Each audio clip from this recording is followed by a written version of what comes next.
hands dirty again.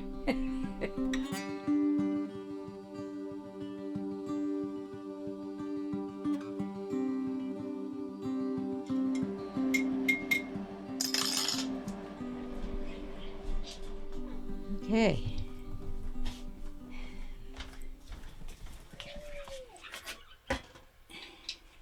Hi, bud. Come see. Look. Come. No? You all right? Oh, you're all right. All right. Well, I won't be able to go today. Okay. I'll go. I'll try to go tomorrow. Could you tell me what time you'll be here roughly? I'm usually ready to leave the house by around 8:30 because I have to have everybody fed by then. Perfect. How much is it going to cost, Candy? I can accept donations. I'm a charitable organization, but I don't charge to pick up animals. And I can't guarantee you I'll be picking it up. I may go in there and go, you have a very happy skunk. You're going to have to figure out how to get a light under there.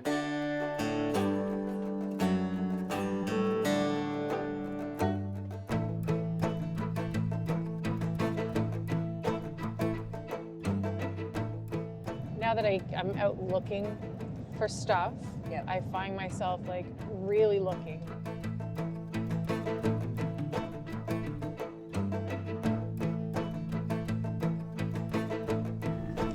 This is where I usually just sit and look for anything black lumpy that's moving. He wandered off this way. He wasn't in any particular rush. Now. But, He looks straight out there. See that post? yes. Third one over. See the boat. Yeah. Are you See seeing something moving? Oh yeah. Ah. Please fasten driver seatbelt. Oh, Please fasten shut up. passenger seatbelt. Thank you.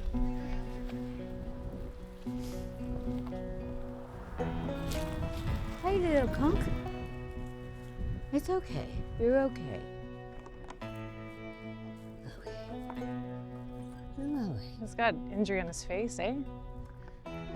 You're okay. But you will know. So he stinks a little. Lovely smelling car ride home. He was hit by a vehicle. Probably.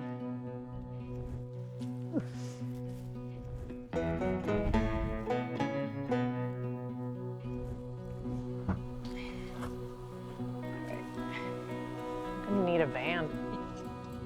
We caught a skunk. He does definitely have a really bad leg. So I don't even think about it. I just decided at that moment that I was just going to throw a blanket on him Get him. and yeah, have him rather than chasing him and having him get more agitated and spraying. Yeah. So I threw the blanket on him and I tucked his tail under it, and Mary Rose was with me, so I didn't have to finagle to get the cage open. Oh yeah. Got a skunk. We got the skunk. All right, skunk. Good thing skunks are good-natured. Yes, you have a neighbor. He smells. Sorry. And we will give him duck pate.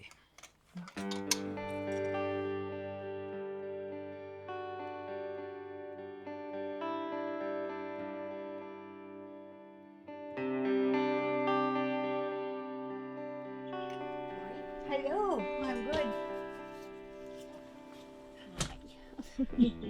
You got. Shelley Tam Tom moved into the house behind me and immediately walked through the grass in the field and presented herself and said, "Hi, I'm Shelley Tam Tom and I'm your new neighbor and I'm from Calgary, Alberta." And she's been kind of family ever since. She looks after my house when I go on vacation, which I don't get often. She's probably the only person other than Mary Rose who could come in and with not a whole lot of instructions, feed and look after everybody, and knows all the weird little places that my light switches are, which lights don't work, and she knows me, and I know her, and she's a really good friend. I've stayed for up to, I think, 5 or 6 days. Yeah, 7 days, maybe. I think you spent. The one thing that the first time I did it, I was absolutely dumbfounded by the second day. How you can possibly do this all day long, 365 days a year. It's always hard when the wee baby birds come and they're so tiny and Some are so fragile. And the last time I came, I think we started with 5, and I think there were 3 when you came back, and it's just so sad when they. I think It's like, yeah. what did I do something wrong? And I know it's I didn't do anything and wrong, is, but it's at the same part, time, it's the worst part of having people come and look after the 50% of all the babies. That's all you expect to have, and if you have more than 50% survive to unless go it's a squirrel. free, oh yeah. But yeah, it's part of life is the death of those little guys, unfortunately. Yeah. But it is They hard. had a better chance in your They living room had than they have in here a chance when they come to the rescue than they would have if they stayed wherever they were found, for sure.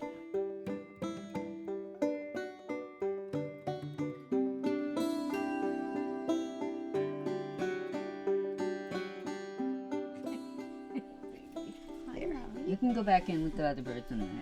But he's 17. How did they know that? She had him since he was a young baby. What is their lifespan? I had one that lived to be 26. Herbie and Marie. I think I still had Herbie and or Marie when you moved here. And they were in their 20s. I love reminiscing. Baby crows actually looking clean. That rarely happens. I think we had 14 crows last year. Mega starlings. I had up to 75 in that cage, which was horrible. And we can't ignore the cat. Oh, and baby squirrels.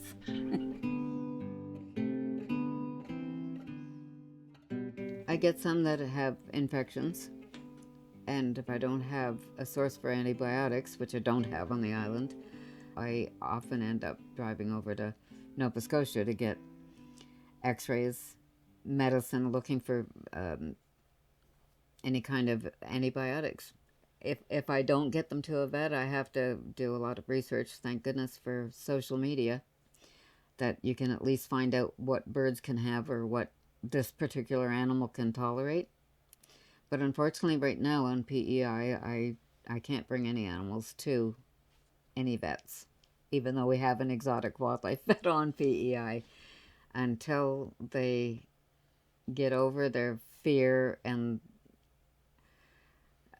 avian influenza slows down or reduces to the point where they're not worried about it anymore. I won't have a vet on PEI, which is really sad. So it means some animals are destroyed because I don't have that capability.